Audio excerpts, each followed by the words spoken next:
ঠাকুর, ভান্ডারী দাদা বললেন কি আমি আপনার খুব খারাপ দশা করেছি, কিন্তু সকাল থেকে তো আপনার সাথে আমি দেখাও হয়নি।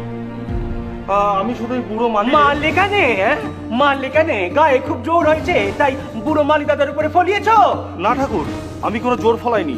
এই মালি বাগান থেকে ফুল চুরি করেছে, আর ফুল চুরি করেছে বলেই আমি ওকে মেরেছি, একটা চড় মেরেছি। তুমি তো ধাক্কাও দিয়েছো।